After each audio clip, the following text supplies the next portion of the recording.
So this panel discussion will be a conversation that goes beyond hunger. It's more likely with touch points that will be equity, health outcomes, accessibility, and local resilience. Access to nutritious food, it shouldn't depend on your zip code. It shouldn't depend on your income level or whether or not you have transportation. Can we all agree to that? But yet, we see right here in parts of Gary, as well as in our unincorporated area of Calumet Township, that those barriers exist. How many people walk to a grocery store? How many people know where to get organic food? How many people know that how to get access to food in the time of need?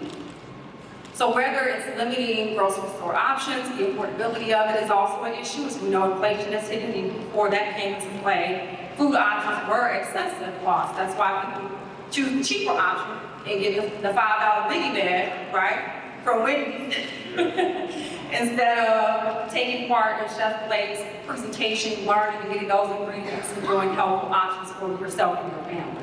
And so we kind of want to dig into that this morning. At Calumet Township, we recognize this reality, and we're working to expand our role to address it. So I'm excited to share that we are preparing to launch several new initiatives aimed at enhancing access to nutritious food. We do have a food distribution service that is taking place in our unincorporated area at the multi-purpose center that we had a trial run last month, and we're looking to have 2 distributions a month for fresh fruits and vegetables as well as produce free to the public. In addition to that, we are looking to partner with other community-based organizations to support additional efforts. So we're trying to forge stronger partnerships with local and regional food providers, and these efforts will not only meet immediate needs, but they also will help create long-term food security for families of the township. This panel will explore both challenges as well as the innovative solutions that our experts are going to bring to the forefront today. And then we want to use those to strengthen the food ecosystem. Can we say ecosystem again? Go. So I'm honored to be joined by these leaders who are on the front lines every day. They're already doing work. They bring experience, they bring insight, they bring a real commitment to making sure that no one in our community goes without access to food, nutrition, and also has the knowledge to improve their overall well-being and livelihood here in our community. So I want to welcome and introduce the following panelists. Joining us later, we'll have Reverend Curtis Whitaker, who is visionary food justice advocate and also the president and CEO of Faith Farms, CDC. We have Chef Blake, affectionately known, but Marie Shelton is his government name, who is the CEO of Steel City Bakery, but not only that, he is a celebrity, right? A celebrity, right? Nutritionist, a celebrity chef, and has done great work in the city of Chicago and here within our community of Gary and in Calumet Township. And next we have Professor Meg, who is a representative in the Department Chair of Anthropology for Indiana University Northwest. Let's give our panelists a hand this morning. I do want to note that during the real lunch session, not the one that y'all started, the one that's on the program, Chef Blake will be doing a healthy food demonstration, so please tune into that in our southwest. I don't know my directions here, but back there in the corner, okay? So I want to start by painting a picture. I want to talk to our 2 panelists that's here right now and ask you, what does food access really look like right now in Calumet Township to you? And where are you seeing the biggest gaps?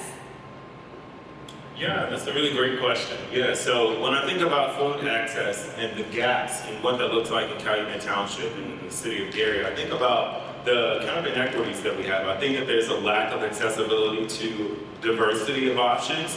Although we have different programs and organizations that are out there, we kind of aren't communicating necessarily with each other, so the farmers aren't talking to maybe the schools. And then also identify a transportation gap, right? So along with the income disparity, that creates a transportation gap that doesn't allow us to get to the resources that we need that aren't available in our community. And I think the second part of that question is... The second part was, where are we seeing the biggest gaps, if you have any answers? Oh yeah, which is what I answered. So yeah, I think that that's the opportunity that currently exists. Thank you. Professor Meg, I want you to tackle that question as well, but I'm going to ask you something more specific from an academia standpoint. Could you also, in your response, talk about if there is any particular populations, possibly seniors or families with young children, that are more affected, and what do the numbers look like in those particular areas, if in fact that is the case? Thank you.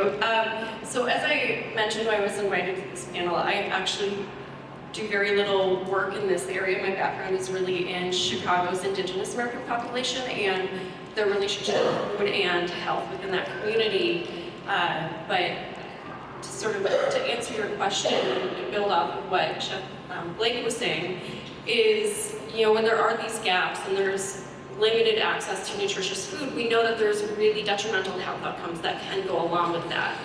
We know that things like type 2 diabetes, which is where most of my research is focused on, obesity, heart disease, cancer, and other things are really related to the food that we eat. And so when we have these gaps in place, it can have really far-reaching impact on people's lives and livelihood, as well as larger community impacts. Thank you, Professor Meg. I'm just curious, with the area, Indigenous people as your area of focus, could you talk about any other misconceptions or uniqueness in terms of elements that affects that particular demographic directly? Sure. So my background has been looking at type 2 diabetes and type 2 diabetes experiences in Chicago's Indigenous community. And so the work that I've done really looks at the history of diabetes within communities, where if you look at the history, the first reported case of a diabetic in an Indigenous person was in 1902. Today, Indigenous Americans have not only the highest rates of diabetes within this country, but very likely worldwide, the highest rates of type 2 diabetes. And so we know that this is in part due to the shift in diet that was forced on them by colonization, where they had a diet that was, prior to the arrival of settlers, was built within their communities in the ways that they had for millennia developed and lived in, and then when they were forced to move to new locations, whether that be to reservations or later into cities in the 1950s with federal policies, it had a really negative impact on their health, and so you see that in the shift of diet from foods that were lean meats, very complex carbohydrates, to moving to foods that were much simpler carbohydrates that your body processes much faster, fattier foods. And with that came a crisis of the diabetes epidemic in the communities. Thank you for that, Dr. Meg. I wanted to ask this question to Dr. Meg, and maybe you too, Chef Blake, that could chime in. In my other life, a term, social determinants of health, is frequently talked about. And within the demographic that you just spoke about, within the demographic of Calumet Township, we know that we have a lot of individuals, because of their diet, because of their lack of access to sustainable foods, are too affected with the type 1 diabetes, type 2 diabetes, hypertension, right, and other health issues. I just want you to talk a little bit about that, and what do you think that entities such as Calumet Township or some of the other organizations that have been named could kind of do to help encourage more better activism within that area, possibly within their silos? You all, social determinants of health, maybe I should explain that. Y'all know what that is? Y'all need to break it down, right? Use my degrees up in here for a little while. So a social determinants of health, I'm going to ask Professor Meg to give you more of a educational definition, but in layman's terms, it is various factors, right, that come into play to affect individuals' livelihood. So typically those of us who are in low-income areas, we have a lack of access to food. So we make poor choices. And because of that, so one element is food, right? And because of that, we have health issues. So another element of that is your health issues is a social determinant of your health. So things that are affecting your overall health due to the fact of where your community is, right? Where you're living at. Another situation is mental health, is an aspect, is a social determinant of health, right? Your economics, the economy, the social economic situation is a social determinant of health. And so you have a lot of hospitals, various different education facilities, right? You have insurance companies too in the health field that work together to put together programs to positively impact those who are in those low-income communities so that we could turn the tide so that those social determinants of health are not impacting them negatively. So we could do programs, we could be working together, et cetera. So is that, Professor Mary, is that a layman's term? Did I do okay? A for effort? Okay, all right. So I just want you both to kind of talk about your experience and what you've seen in the field and what the entities and individuals can do here to kind of also attack those social determinants of health here in the township of Calumet.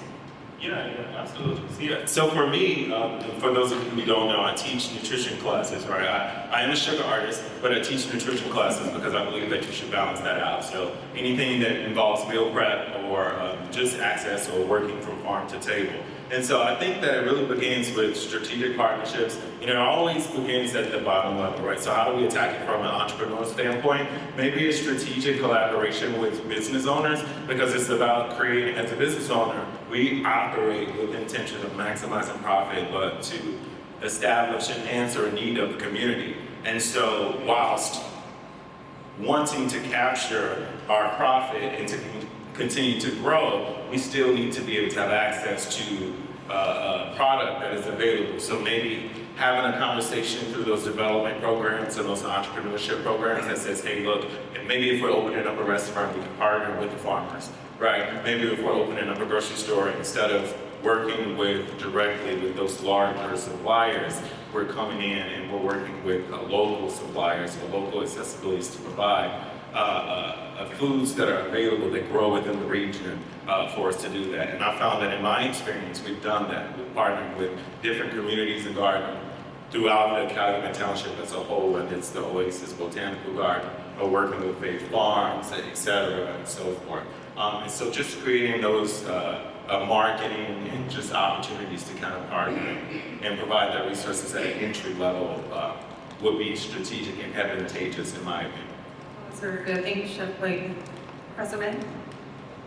Yeah, I would just support that and build off that. I think a lot of this success that I've seen, and again, I'm speaking more from my work in Chicago's Indigenous community, a lot of it's community driven. You know, having someone like me come in and tell folks what to do is never going to be effective. And so seeing community really drive what works for their community, what they know is going to be achievable and and successful based on things that they've done in the past and things that haven't worked in the past has been really beneficial. So I know, for instance, sort of building off of what Chef Blake said, they've developed a community garden outside of the American Indian Center of Chicago, which is the community center I did most of my work at. And that garden grew sort of sustainable local foods and then would bring that into community events to provide a healthier diet than, say, the processed foods. And so really sort of building off of cultural traditions within that space. They were, in this example of the community garden, they had corn, beans, and squash that they were growing outside the center, which is a traditional food across a number of indigenous tribes of North America. And so bringing that into community events, and I think that that could certainly be something that would be effective in Calumet Township as well. Very good. Chef Blake? Yeah, and if I may add to, it starts with the youth, right? So a lot of times we develop these youth and boot camp training programs, partnering with the Boys and Girls Club, the YMCA, even in the Towson area. And they're interested, right? So they think beyond the Flamin' Hots. They think beyond the Little Debbie Cakes. They really become engaged and enamored by participating and cooking for them.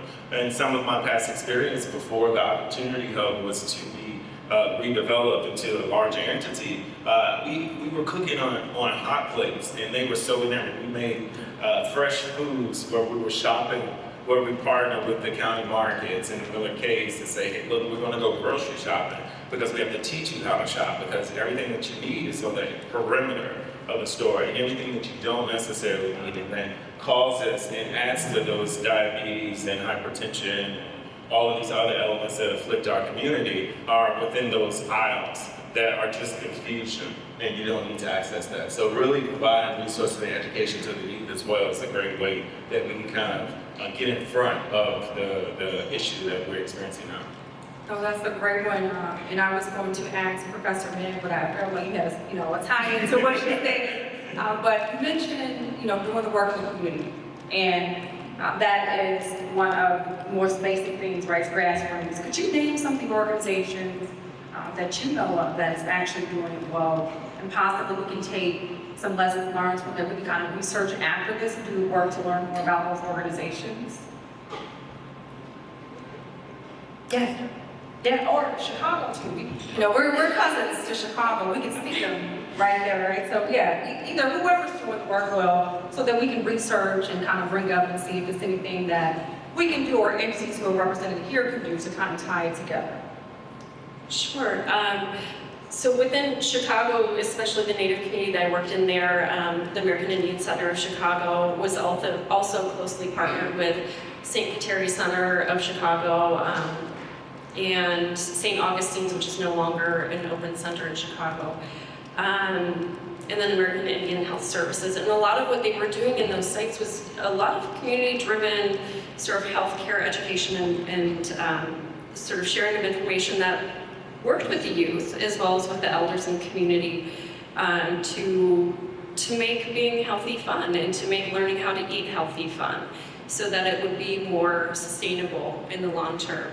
And then for this area, I just want to sort of mention IU Northwest. I know that we are really working towards building up our basic needs services on our campus and trying to improve access to healthy and sustainable, healthy and nutritious food for our students and for the larger community. And that's something that I'm sure that we would like to work more with the city. Thank you for that. So I just wanted to highlight this, and before I do that, I want to welcome Pastor Curtis Whitaker to the panel. So we say, how do we improve the sustainability? The first thing that everyone is going to say, we need grocery stores in the township. But if we have grocery stores in the township, do you actually know the food that you need to go and select? Most people want to go straight into those aisles that our experts just said that we should go down, right? And so we need to have programs that teach at an early age the right habits, right, to pick up so that we do not be affected by the health aspect of the social determinant of health detriment that plagues communities such as the township, which we know unincorporated township is almost 40%, unincorporated as well as the city of Erie combined is almost at a 40% profit rate. And so we know that that potentially has negative effects on all of those things that we mentioned. I want to bring in Pastor Whitaker into the conversation. One of the first questions that we started off was just asking about food access and what does that look like in Calumet Township. And you are a pillar in trying to bring that gap close. You have a large, but it's large, right, big farms right in the 4th district of the city of Erie that provides access. I forgot that quick access to nutritious food to people across the region. You have partnered with a lot of different entities to kind of elevate that as well. So could you talk about your answer and response to that in terms of what does it look like right now in the region? I'm not going to limit it to the township, and more specifically, I'm going to ask you, what are some misconceptions about food insecurity within our community? Well, thank you, Trustee, and I apologize for being tardy and had an emergency this morning. As the kids say, life be life. Life Life is life this morning. So, but I'm grateful to be here. Thank you for the invite and for allowing us to come and to share. That was a loaded question. Because you was late, so I had to go at you. That was loaded. I'll start off by saying I'm with Families Anchored in Total Harmony, or Faith CDC. That's our name, Families Anchored in Total Harmony. We are a justice-serving organization, so we tackle food, environmental, economic, social justice, and health equity with the work that we do. One of the largest parts of our work is related to food justice. In our food justice area, as you mentioned, our largest part of what we do is a farm. So about 10 years ago, we got a vision from God to know where our food comes from. We had, I'm not a farmer. Closest thing, I grew up in Gary. Closest thing I came to farming was playing baseball in my backyard. It's 8 of us. And so we almost had a baseball team. And we would invariably hit the ball into my neighbor's garden, right? You know, if it find it, it did. And when we hit it in there, one of us had to be brave enough to go in to her garden. It was always seemed to be me now that I think about it. And I would go in there, and you know, she's from the South, right? African-American woman, she's from the South. She had a garden in her yard. We'd go in there trying to sneak in, but she always seemed to be watching the garden. And she would say, "Get your you-know-what out of my garden." That's the closest I came to farming anything growing up. But it was a vision by God 10 years ago to understand where food came from, because there'd be a famine in the land. So that's what we were told, and we took some land we owned in between 2 vacant buildings, and we started growing food. Little did I know, didn't know anything about food and health, what they've been talking about, or food, or nothing about food. You asked me about finance, we got me. You asked me about faith, you got me. You asked me about food back then, man. And so fast forward, we've grown, we produce about 60,000 pounds of food every year. It's all organic practices. We have a container farm that we grow in. You were talking about youth. So for the last 8 years, we have a program called Next Urban Ag Generation, where we're teaching 6th to 12th graders about what my 4 parents did in America. We all have some connection to land.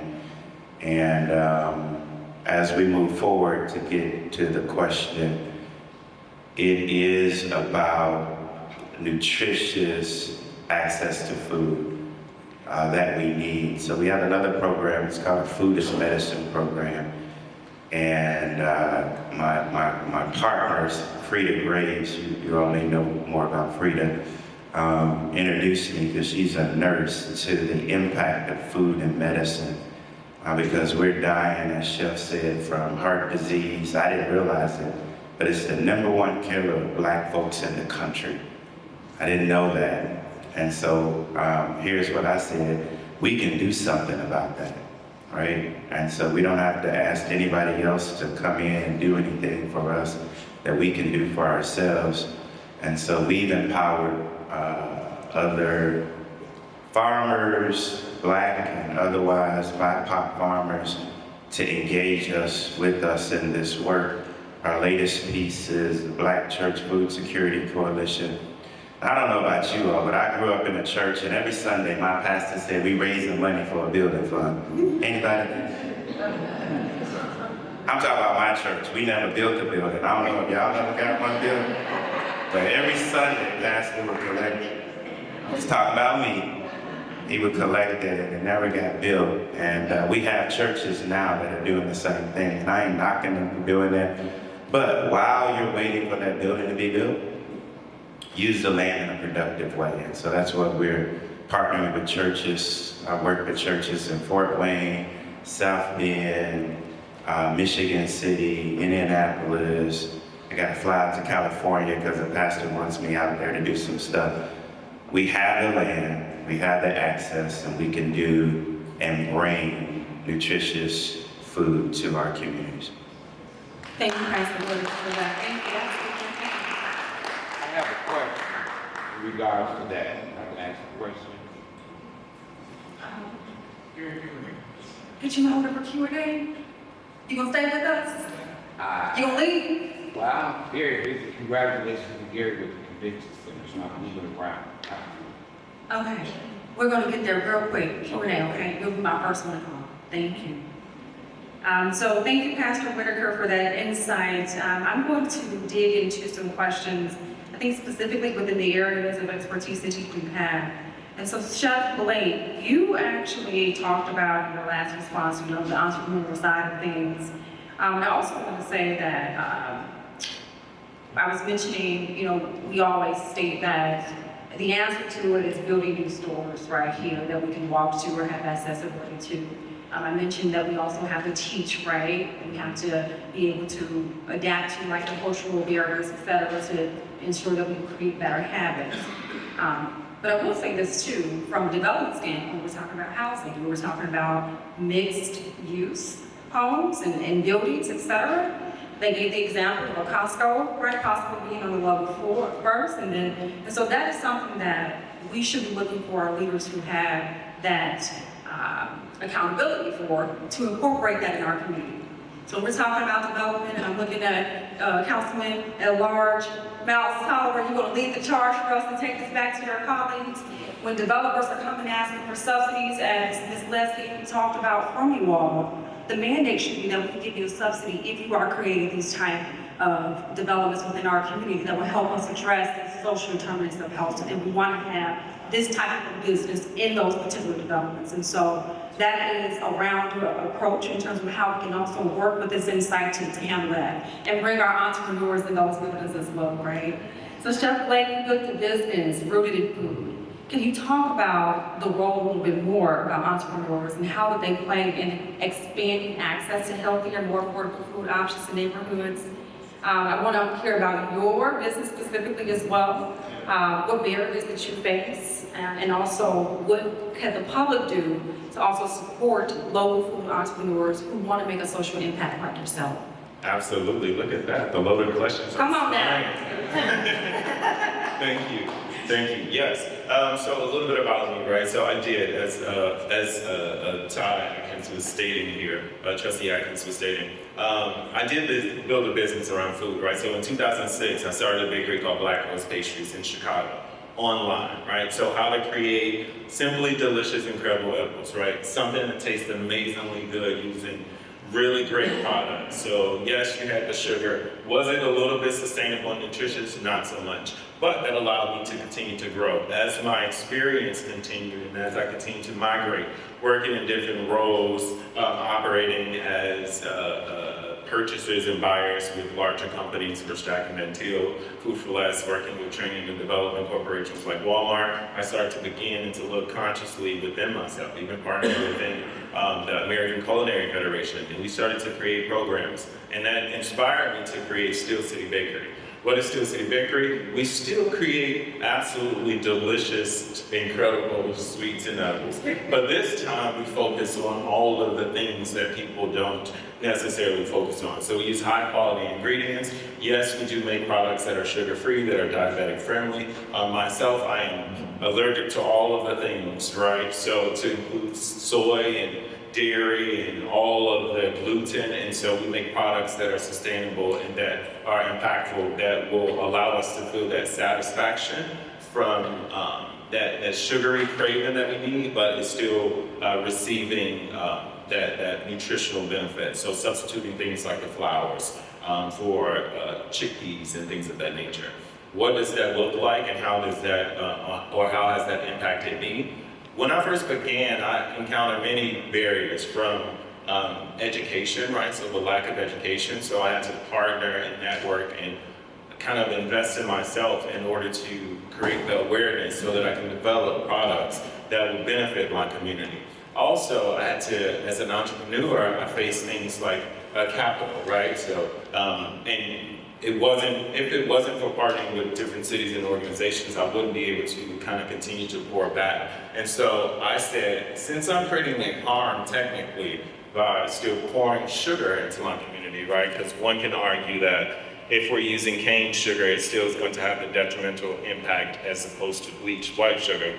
How do I create the solvency for my harm? So I teach nutritional programming. I partner with organizations like Project Vita, Howard Brown, Sojourner Truth, working with the American Culinary Federation, working with the Oasis Botanical Gardens, Purdue University Extension, Northwest, with their farming and urban agriculture program, in order to create nutrition programs that we implemented in places like the Boys and Girls Club, the YMCAs, throughout the entirety of Northwest Indiana, or other private organizations, to create that educational component that just invigorates youth and people alike, because you feel accomplished when you make food that you literally can grow. We partner with other farmers to take tours within the city limits here in Calumet Township. There are so many urban agriculturists that you can literally partner with. I mean, Reverend Curtis Whitaker is a perfect example. They're always having promotions. I'm pretty sure that you guys can reach out and schedule a tour so that you guys can see what foundational farming looks like. But for me, it was really encompassing that totality of experiences and keeping the vision forward, understanding that, yes, I understand we have our off days, right? It's about, like, if we think about it as if a workout regimen, right? We set a goal. Yes, we want to put in some cushion, right? But we also have to have a larger vision where we have to remain steadfast. And for me, it was really taking all of that components and focusing in and creating that solvency and working with different organizations so that we can continue to kind of pour and eliminate that blight that we're currently experiencing. Did I answer all those questions? You killed it. You killed it. Very good. I do want to thank you for bringing one of your partners to, yes? Yeah, absolutely. Shirley's still here? Yeah. So yeah, to mention, we just had the Hunger and Health Summit in Illinois held at the Kennedy King College, where we were talking about food access and access to sustainability, working with food organizations, food pantries, and then just different entrepreneurs partnering with schools, thinking about creative strategies so that we can just create a whole worldwide approach. And Shirley is our health education specialist from the University of Illinois Chicago. So thank you for coming to our community and participating. She told us about the event that you just mentioned. Say it one more time. Yes, it was the Hunger and Health Summit, the Illinois Hunger and Health Regional Illinois Hunger and Did I Health. say it correctly? I think I said it right. One of the things that it's just like so much on my mind. I don't know if any Sure. of you had talked to your representatives, and I specifically am not supposed to be talking political, so if you kind of see the writing on the wall, my program is funded by SNAP Ed, and so we're trying to, reach out, and if you would reach out to your representatives to support SNAP Ed, because our program is what funds that Health and Hunger Summit. And one of the things, when we had the evaluation, someone in the evaluation said it takes a village. And I really was in tears when I read her statement about the summit and how much it impacted her. So anyways, thank you. Thank you. Thank you for that insight. I'm going to bring in Pastor Whitaker. So Pastor, Faith Farms has been a pioneer, right, with a hands-on model for utilizing urban spaces in an appropriate way. And we see that right on your location in Georgia? Carolina. So could you let us know what lessons have you learned about building sustainable, community-centered food systems? And what has your response and your challenges been like? And how do you see interacting with Calumet Township and how we could leverage your entity? So first, we didn't ask for permission from anybody. We just went out and did the doggone thing. And I think that's a lot of what stops folks from moving things forward. If you come where I am in Emerson, I grew up in Emerson, so for me it's sort of personal too. Because I grew up in Emerson, I grew up in the church, I now pastor, but Emerson has its challenges, like some of our other neighborhoods. Right, Miss Geneva, she's right down the street from us, Yes, right? Dr. O, ask her. Yeah, so, but, there was this this commercial, this PNC commercial, and it took the frame. It took the frame away, you saw the picture as it was, it put the frame up, it saw something different. So people ask, why are you guys still there and what are you doing? And I said, I don't see it the way everybody else sees it. You may look at blight, but if you drop the beef and blight, what you get? Yeah, that's what I see. Yeah, and so we got blight all around us, but one, address at a time.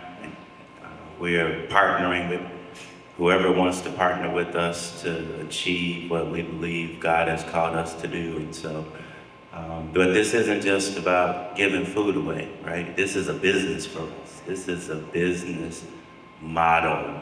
And we've trained other farmers on the business of farming, right? That's really what this is about for us. This is about helping young people understand. So I had, 3 years ago, people come to the farm, they purchase food, young people out there selling the food, and they said, Pastor, they gave me $20 to purchase some oregano and some greens. How much should I get them back? I'm like, well, you are in school, but you're not. Take your phone out, because all of them got one.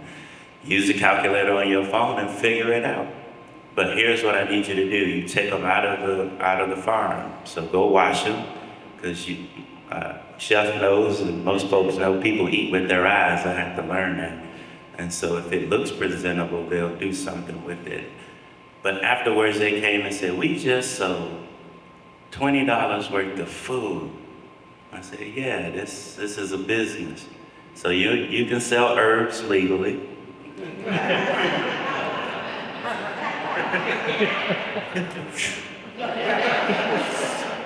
They didn't get it.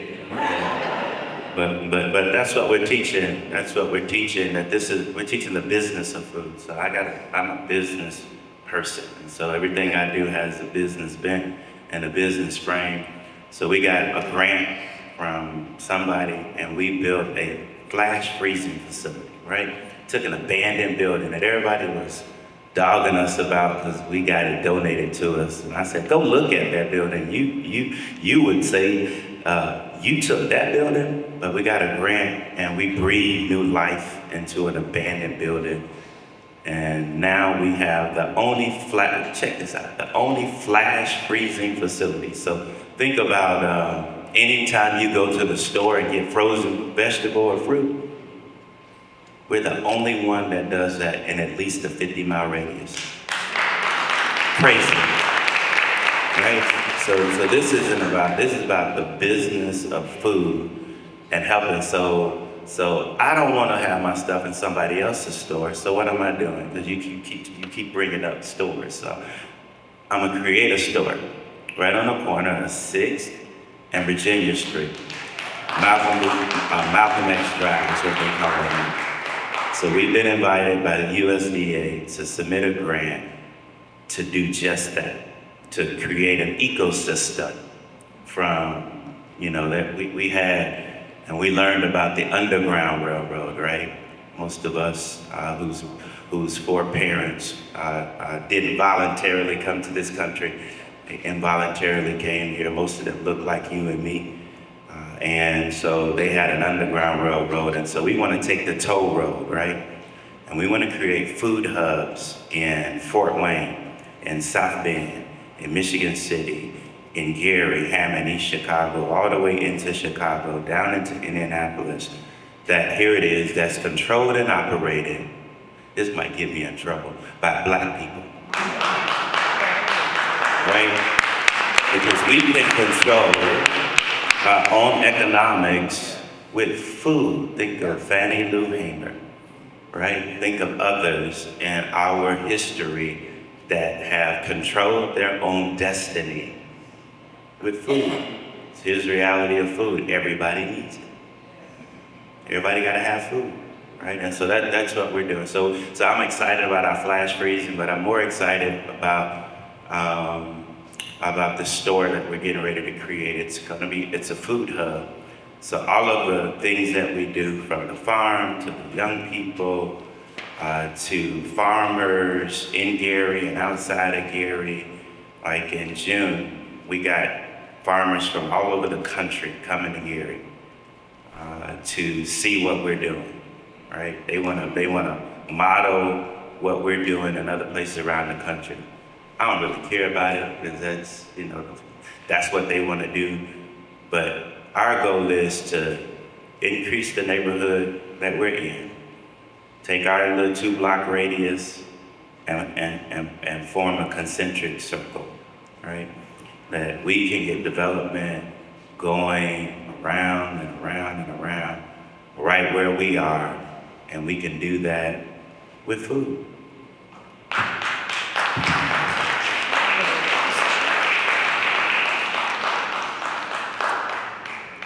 Thank you so much, Pastor Whitaker.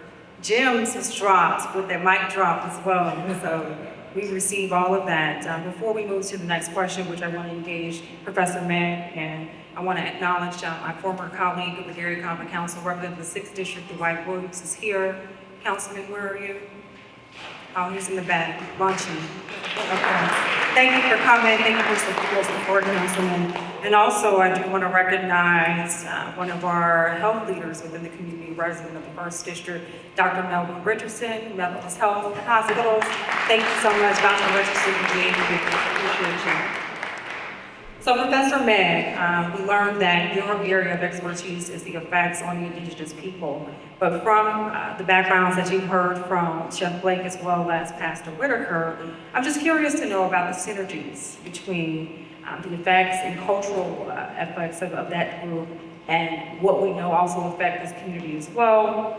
And if and so there are some synergies, what do you recommend in terms of overcoming those cultural barriers or those synergies that are actually becoming hindrance to the accessibility of food?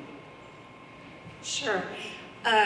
So I would say that it really boils down to listening to people. I think education is something that each of us set up here a few times already, and education works both ways. So, if we're thinking about how to educate youth about healthy eating so that we can prevent the development of heart disease, the development of diabetes and obesity and other things, it's really about listening to where people are and figuring out what types of education work best within the communities. And I think that those types of steps that are already taking place here with the nutritional classes that you're teaching and the farming work that Reverend Whitaker is taking on, that it's really sort of building out from there and sort of spreading from this smaller circle into bigger circles, as Reverend Whitaker said. And so really sort of engaging with the community, seeing what's important to them. I think that's another really important piece to education, in thinking about, I personally am really worried about diabetes in communities, but that might not be what people are worried about, and so what are other folks worried about, and how do we sort of bridge our concerns together in order to, really improve the lives and livelihood of our community? Thank you, Professor Mag. The common theme that I heard each one of our experts say today was educate, train, listen, partnership, develop programming. And that is something that I would charge my team to take back to 610 Connecticut in terms of how we can strategize to do that within this community and help support these organizations to close that gap and help. I'm going to lean on Pastor and say that I'm looking forward to having a long overdue meeting with you. I know that our friends in North Township, they do provide access to their seniors. They do a food voucher program over the summer months. They give the seniors 3 vouchers, and each month the senior is able to go to 2 different locations within their township to get access to produce for free. And that is something that my friend Pastor Whitaker, right in our backyard, could help us do and mimic across the township. And so I hope that we can have that conversation and implement a program for Calumet residents to take advantage of that. And again, that's our effort in closing accessibility to right foods to kind of help our community.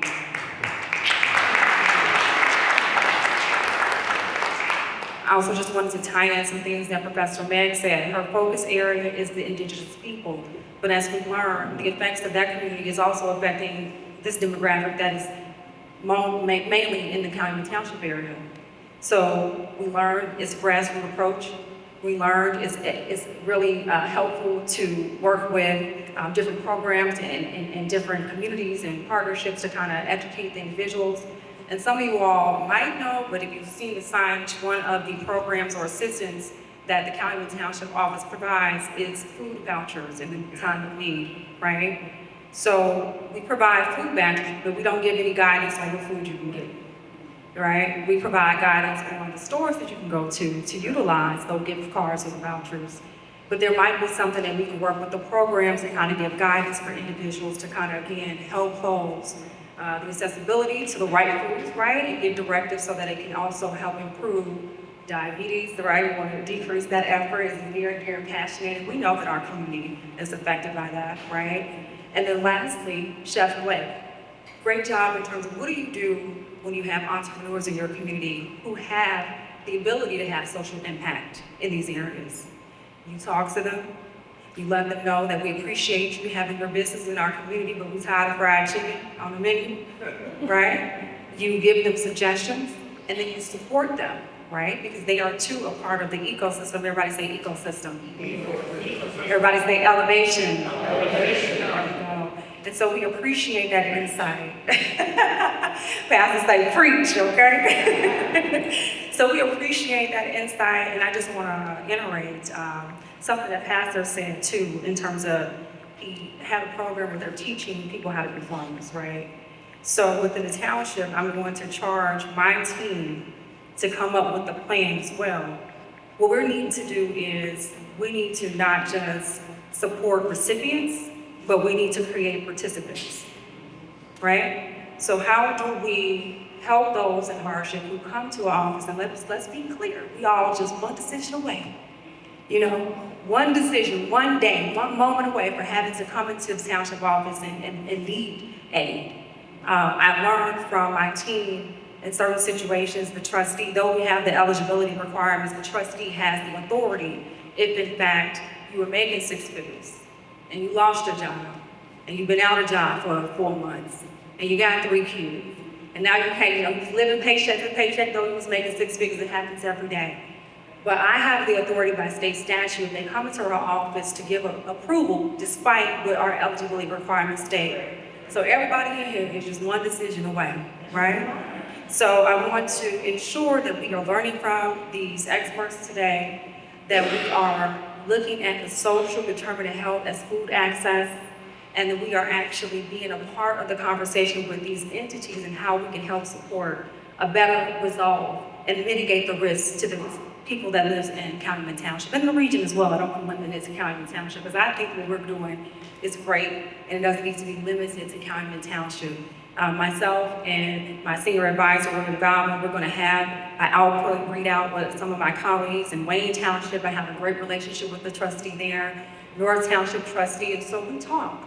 And we want to make sure that if we have something that is beneficial to impact the region that starts from this conversation today, that we're leading the charge. And so I want to thank you all, the panelists, for participating and giving us this information. We have a few minutes. I do want to open up to Q&A. My friend who's been waiting patiently, he got things to do.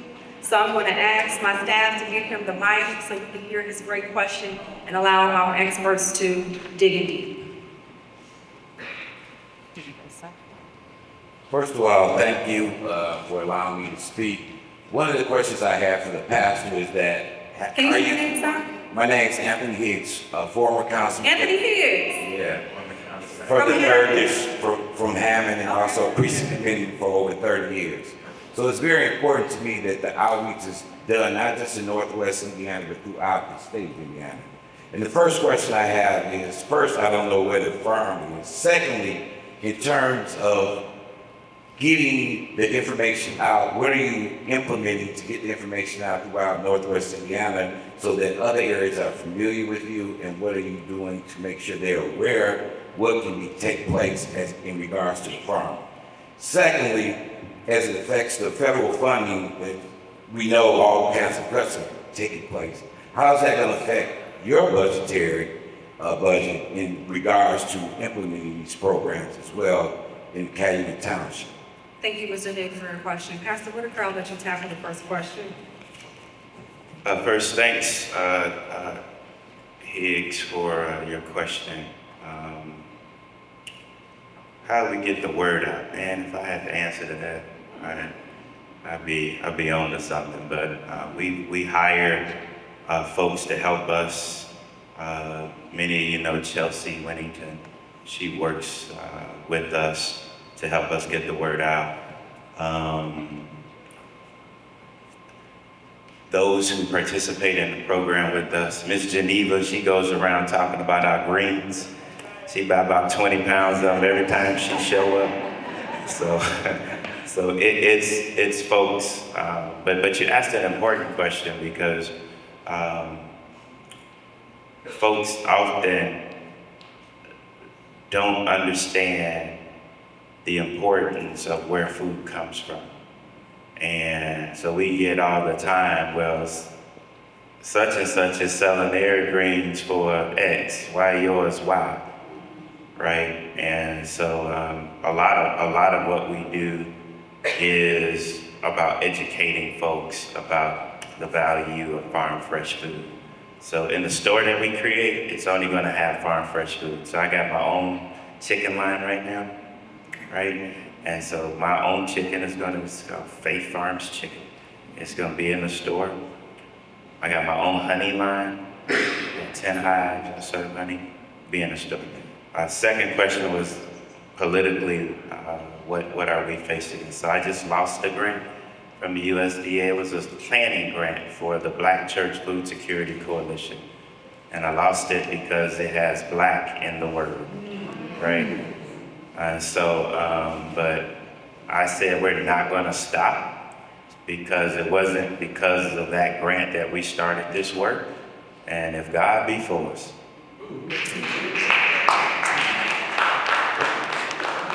Thank you, Pastor.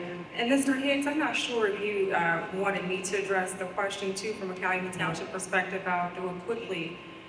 So the question was about the federal funding, but more specifically, we're going to be heard by the state actions that recently take place. Senate Bill 1 is definitely going to have detrimental effect, not just on Calumet Township, but on all municipalities, as well as the city of Hammond as well, right?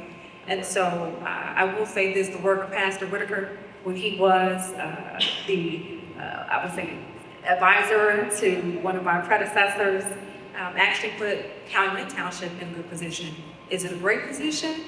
You know, we've drilled down a little bit, but it's better than what it would have been if not of the record of efforts of those who came before me.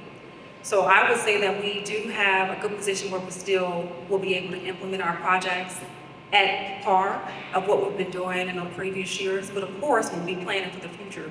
As we know, with those tax cuts, right, and the money, this is 100% funded by tax dollars at this point, right? We don't receive grants at the Calumet Township office at this point, that we know that we'll have to make some adjustments.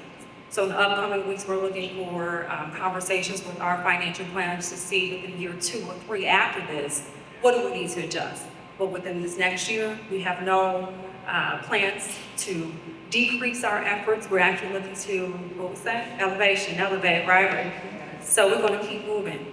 And I will also say this, once we see the financial hit, our plan between all of the think tanks we have and all the degrees between my team, we better come up with a plan on how we can obtain additional funds versus decreasing the services and the programs that we provide to the members of Calumet Township.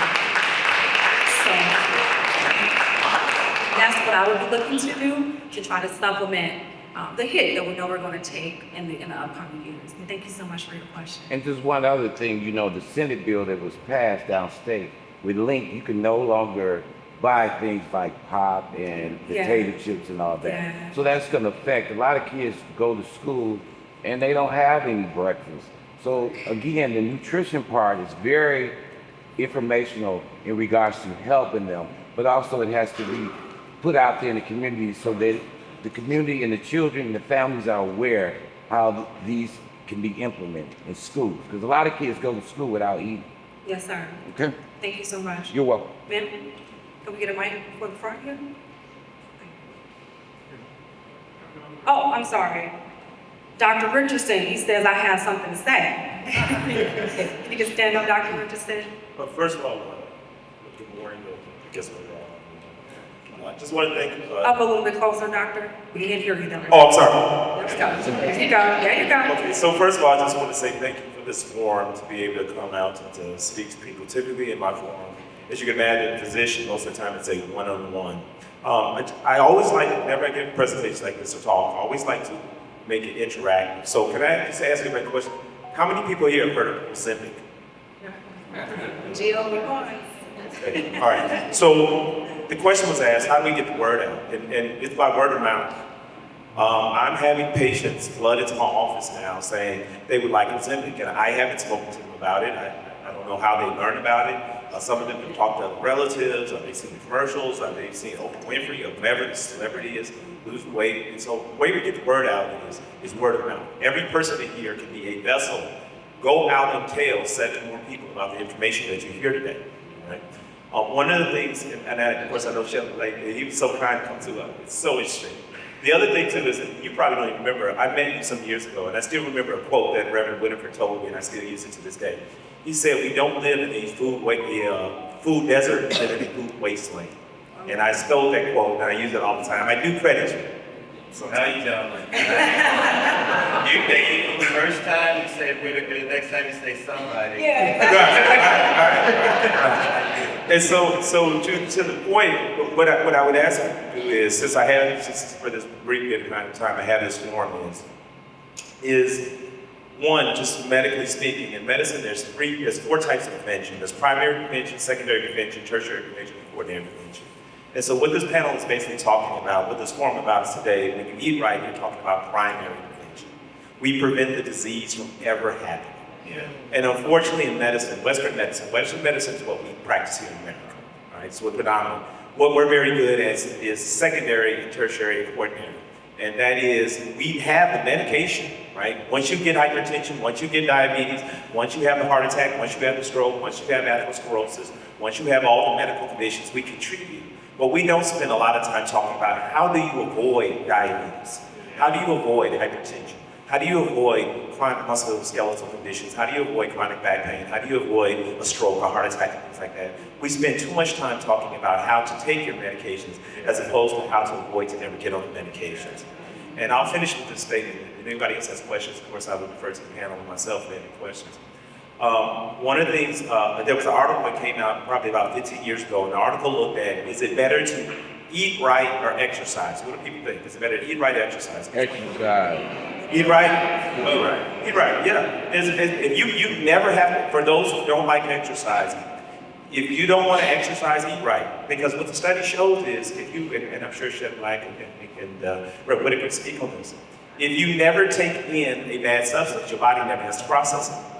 So if all you eat is fish that are high in omega-3 and omega-6 fish oils, you eat leafy fruits and vegetables and things like that, and you limit your carbs, and you do all the things appropriately, you don't need to really exercise. Now, of course, exercise is still recommended, and as a physician, I have to give you both sides of the story. But if you're only going to do one, it's better to eat right. Even if you work out, if you're eating high fatty animal fats, and if you're taking in excessive amounts of sugar and things like that, even though you're working out, your body still has to process all that. And there's no way to completely rid yourself of it. And so what I would, just to reiterate, what I would tell every person here is be a vessel, go out, tell somebody. One, get a doctor, and make sure that doctor is somebody that listens to you. They should take the time to ask the question and then listen. Right? That's number one. Number two, know your numbers. Know what your blood pressure is. Know what your blood sugar is. Know what your A1C is. Know what your cholesterol is. Know what your HDL is. Know what your LD is. Know your numbers, right? Because it's extremely important. And then three, get all your preventive tests. Go get your mammogram. Go get your colonoscopy. Go get all these preventive things. You know, unfortunately, we see so many, and when I have this discussion, we see so many of our Black celebrities or leaders pass away. We look at Whitney Houston, and we look at, Luther Vandross, and we look at Michael Jackson, we look at all these people died, basically, late 40s, early 50s. That is not the way it should be. We should be living into our 80s and 90s and beyond. We have the medication, we have the ability to do that. It's simply a matter of knowing your numbers, being proactive, seeing your doctor, and being aggressive and saying, Doc, how do I live to be into my 80s and 90s? And not just live, but have a quality of life into my 80s and 90s. And when most doctors will be shocked that you even ask the question, because most of the time doctors are reactive. When you're proactive and you do that, they will be thrilled, because most of us are very happy when our patients take a very proactive stance about, I want to be healthy, I want to see my children, grandchildren, great-grandchildren, I want to be able to continue to be active and go out in my garden and do the things that I want to be able to do. And so primary prevention, eat right, be a vessel for other people, make sure that they're doing the numbers, knowing the numbers, and make sure that you yourself know your numbers when you go to your doctor, and be aggressive, see your doctor every year. And lastly is, I turned 50 a couple years ago, and I said, you know what, I'm going to start seeing my doctor every 6 months, no matter what. And I had a doctor's appointment a couple months ago, and I said to myself, you don't need to go, you're feeling good. And I said, you're going to make the same mistake your patients make. Don't wait until the car breaks down on the side of the road. It did say, now I need to see my doctor. Go do the preventive things first. Don't wait. As to the, one last thing, because you guys have just, everything you said is just so good. The analogy I always think about anything that is, quote unquote, black or something like this. And I had talked, speaking to a friend of mine who was not of the same ethnicity, and I said, think about like a car. You have 4 tires on a car, and you get a flat tire. If you get a flat tire, do you overinflate the other 3? No. We fix the one that's broken down. And so people say we should not put energy into this thing because we label it black, white, whatever. Would you hyperinflate the other 3, or would you fix the thing? And so the thing is that the African American community suffers from these problems. I'm going to a national lipid conference next week, and it's going to basically be a room like this. It's probably going to be 10 times as many people. And I'll probably be maybe 1 or 2 of the only African Americans in the room. And I want you to know that my colleagues know the numbers on us. Anytime they start talking about who gets more hypertension, the number is always us. We have more hypertension. Who dies early? It's us. Who has more cholesterol issues? It's us. Who has more strokes? It's us. Do something. Go on your phones, look up CV risk factors. And it will take you to a website. And this is how we calculate someone's risk of having a heart attack or stroke. One of the first things it breaks down is white, black, or other. White, black, or other. Being African American in this country is an independent risk factor for heart disease. White, black, and other, not white, black, and other. Go for yourself and see for yourself. So, yes, we need to be more aggressive in this community. Not hyperinflate the other 3 to fix this one, but fix this type, fix this community, work in this community. I apologize for being late today, but Pastor, you appreciate this. The artist is plentiful. Y'all get all of this without a copay. The artist is plentiful, the work is a few. The reason I'm running late is there is so much work in this community to be done. I mean, I could technically do it day and night, all day long, but I would never run out of it. And so, yes, I just appreciate everyone for being here, and I thank you for the invitation. Y'all, let's make sure we have more panel. We'll be on our fall panel. Yes. So my friend from Lighthouse, Right here. right here with the burgundy shirt on, she was next, I'm sorry. And then after this, I'll take 2 more comments, and then we're gonna have any comments from our panelists, and we're gonna really lunch. Thank you, Trustee Atkins. My name is Sarita Lopez. I am part of the Family and Community Engagement Team for Northwest Indiana Lighthouse Charter Schools. So what you all are saying hits home for us. Trustee Atkins, I want to start with, you mentioned a few words that we all have in commonality here. But the 2 that I'm going to point out are educate and train, because that's our passion. What you all do here is very important, especially in today's climate and the rise in food costs. So my question to you all are, what are your plans to combat that heightened food insecurity? Because it exists here, and it's unfortunately on a trajectory to only be heightened, where inflation and lack of funding for food can prevent or cause hesitation for families to choose the more nutritional choice. If Trustee Atkins, a $5 biggie bag versus, a $5 bag of carrots is something that our community faces. So I would like to hear from panelists. Thank you. I'll ask if my panelists could limit your responses due to time. Give me 30-second responses, and then we could convene over lunch. Yes, absolutely, amazing question. So 30 seconds, right? The plans to eliminate heightened food insecurities is exactly what I'm doing now, partnering with the ACF, the American Culinary federation in order to partner with farmers and create training for youth, right? What does that look like? We're working in the farms, we're growing the food, and then we're creating training. We're doing cost analysis, so recipe costing, saying that, hey, look, that $5 biggie bag is actually costing you a lot more than the vegan ceviche that you're about to try. Right, because it's a little bit cheaper and you know exactly where this comes from. So making it cool and putting it forward in front of people is the way to go. That's one of the ways that I'm currently planning and engaging to reduce the food insecurity. Thank you, Sean. Yeah, you go ahead. Anyone Less else? than 30 seconds, learn to grow your own food. Professor Mann? So I would just add that, so building off what Chef Blake was saying, is you can eat healthy food inexpensively, and a lot of it does come down to education. I know in the work that I did in Chicago's community, they were teaching folks how to prepare healthy meals from sort of bulk foods that they could buy a lot cheaper than, back then they were talking about the dollar menu at McDonald's was the example that I was hearing a lot then. Thank you, Professor. One more comment? I was in Dairy Producers for 40 years when I retired. And I was privileged to see the poor nutrition that our students indulge in. And I was hoping that somebody would go to the school system and introduce nutrition to our students because they need it, and it needs to start in elementary school, not in the high level high school.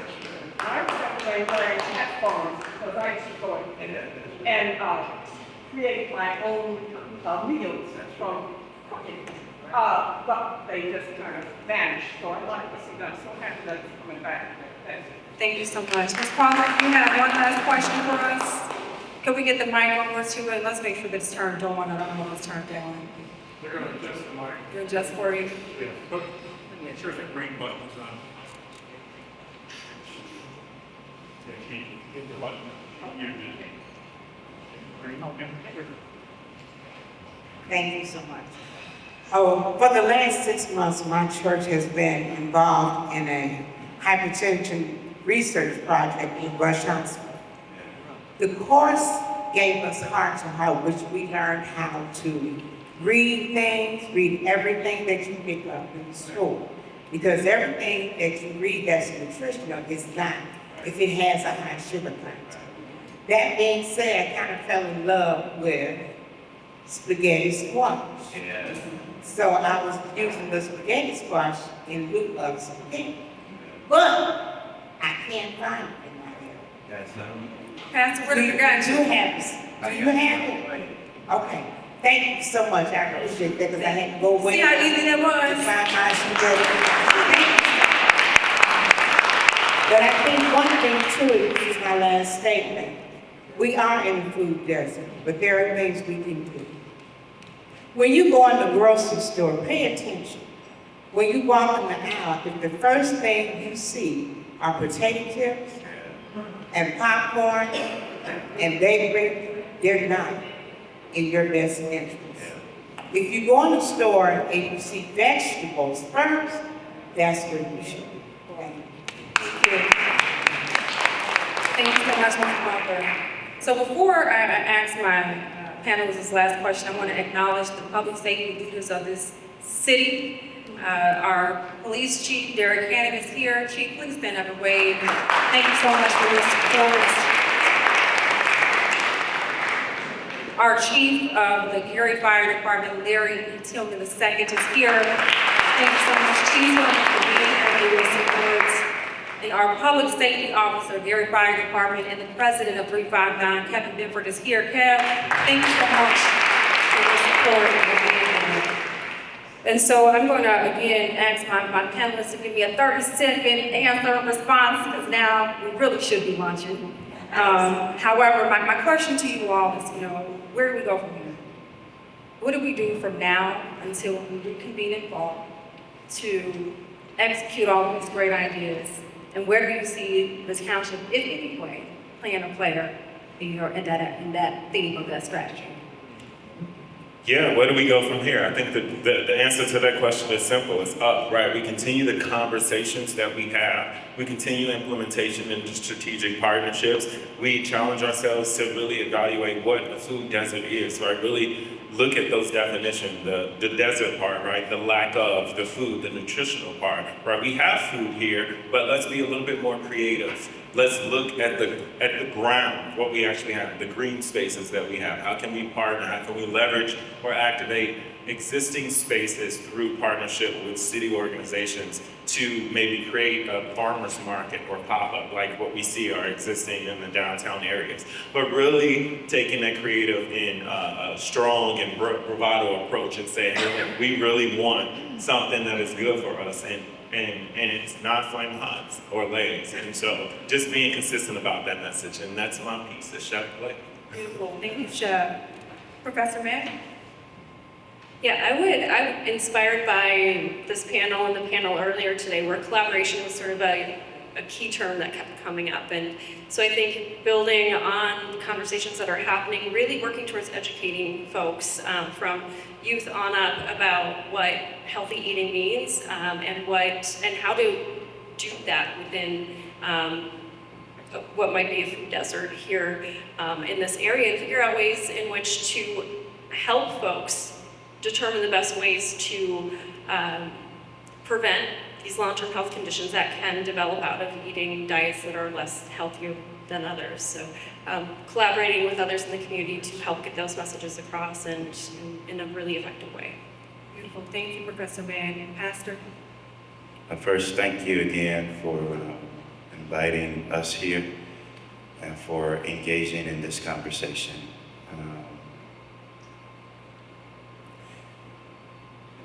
So for us, as Doc mentioned, go and look at levels. That's our next approach. As politics do it, and politicians do what they do, there's going to continue to be lack of access. And so where do we go from here? We have to show folks with the work that we do. So I have a program, Food is Medicine. Person is on that program for 6 months. They get a free meal, culturally relevant, medically tailored meal every day for 6 months. We're getting ready to do a documentary because as Doc said, I had the person who didn't take that medicine you're talking about, but they just took food, lost 50 pounds. Amazing. Heart, everything changed. So we're tackling heart disease, diabetes, gastrointestinal issues, all this stuff I don't know nothing about, but I just know how to tell you. Prenatal, huge issue in our community. If you don't understand that, please study it. HIV, cancer, all with food. All things that can be overcome with food. So we're creating, right in here, right, for the state, a Indiana Food is Medicine Coalition, right? To talk about the things that Doc is talking about, the importance of food to health. There's a great coalition. How can we partner with the township? Last question. That's a great, and collaborate, because I think that's what Doc said. How do we collaborate? Because that's the most important thing. So we have Methodist hospitals. We have Indiana University as a research partner. So everything that we do, because anybody that want to give you money, they want to see impact. What are you doing that moves the needle in a positive way? And we can connect and partner to do that. Here's the thing we don't know about us. Purdue Extension, IU, everybody that gets money gets it because of statistics in here. We run to them to give them the stuff that we have. They get money, I'm just gonna give you the reality. They get paid and they hire people that don't look like us off the ideas that we have. It's time to flip the script. Yeah. Because anybody who comes to talk to me, I say, I don't need to be saved. Looking to save me, you go to your own community and save somebody else. But we don't need to be saved. We are smart, we are intelligent. I may have a PhD or a degree in the street, right? Everybody has worth, everybody has value if you listen to them, and then the power dynamics shift and change. Now I'm not looking at you as, I'm gonna come and study you, right? I'm not looking at you that I'm gonna write a dissertation and I'm gonna talk about you. No, put me in as a partner on the dissertation so that I can get credit as being somebody who wrote the report. So we got a lot of work to do, but together I think we can accomplish all this. Go to our website. The report of our Food is Medicine program is on the site. I was blown away by it. faithcdcgary.org. The report is there. You'll be blown away by it. Partner with us as we make this. It's happening all over the country. I mean, I was in New York. Frida went to New York and Boston. They're doing this all over the country. We just ain't doing it in Indiana. But on both sides of the aisle, they want to have it done. So we got to raise up our voices collectively and make that happen. Thank you. Thank you, Pastor. So I hope you all enjoyed the panel. Somebody say no more silos. No more silos. Somebody say collaboration. Elevation. Very good. Okay, I can get the claps for that. Call and response. I want to thank our panelists. I really enjoyed the conversation. It was a pleasure to engage with you. I want to thank the members of the public who are here and for engaging with us. I hope that this is beneficial.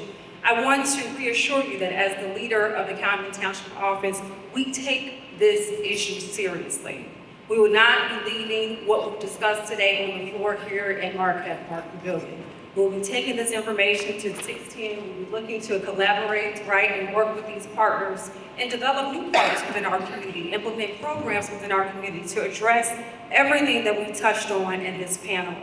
I want to keep the conversation going. I know that some of you all probably don't like speaking in public, but you might have some insight that you want to give our office, things that we can do to help address this issue. And as a reminder, this panel was to talk about sustainable and local access to nutritious foods in Calumet Township.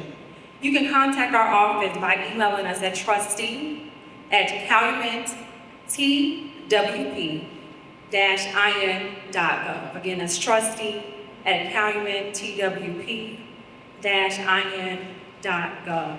And my core team has access to that email address, and so we all are looking into that, so it won't go unnoticed. I don't want you to think it's going to a black hole, but sometimes when you email me directly, it might take me a little longer, but with the whole team having one access to this inbox, we'll make sure we get in contact with you. So we would love to hear your ideas. So thank you again. Let's give our panelists a hand. Please remember to fill out your survey. We need to hear how beneficial this was to you or not. Hopefully it is. Please make sure you fill out that survey and get it back to us. At this time, we're going to ask you all to